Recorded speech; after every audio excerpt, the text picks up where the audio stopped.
When you think that diamonds have been mined for over 100 years, the last 100 years, and this is the largest found in that time, and during that period, diamonds have been mined in Brazil, Russia, all over the world. It's difficult to exaggerate the importance of this stone. And the very fact that we have it is also something that strikes me as being absolutely astonishing, miraculous.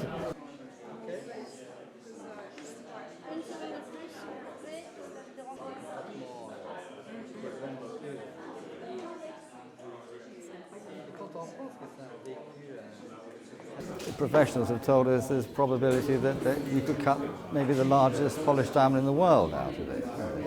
So it's not only the appeal of the rarity of the diamond itself that may stay as it is, or there's the group of people that want to cut it up into something, or maybe a buyer who wants to buy it for themselves and then have it cut into the perfect bespoke diamond. So that it could interest all sorts of people, or somebody just wants to put it in the bank as a store of value, and one day maybe cut it in the future.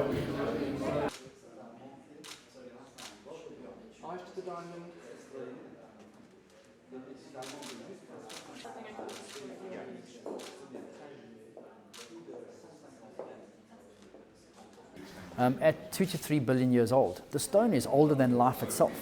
It has so many different unique qualities that make it a collector's item that I don't believe it should be polished. I think it is unique as it stands.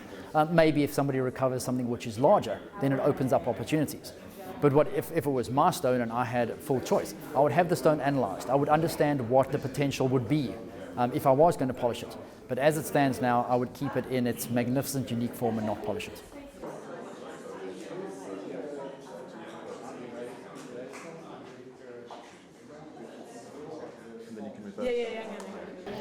Well, the estimate we put on it was our nearest guess at listening to diamond professionals, cutting professionals, about what could be cut from it. Our nearest guess at what would be a reasonable figure based on that. So we said more than $70 million.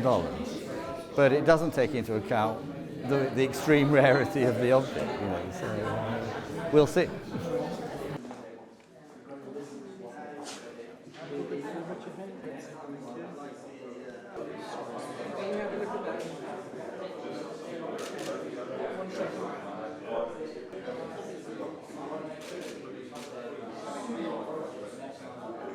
I think it is a long-standing trend, and we've seen with the coloured stones, the pinks and the blues, because those have been sold on auction most probably very regularly over the past 4 or 5 years.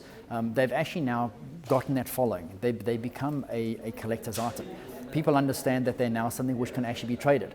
I'm sure that a lot of the stones that were sold 2-3 years ago, in the next 4 or 5 years, will come back to the market.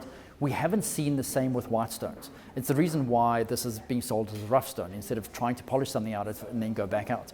So what we're hoping to do with this stone is actually create a new set of investment criteria. Is there somebody who's going to look to invest in the rough stone? Understand what the polish will be, because that's where the value lies. But is there an opportunity to open up a new sort of investment class?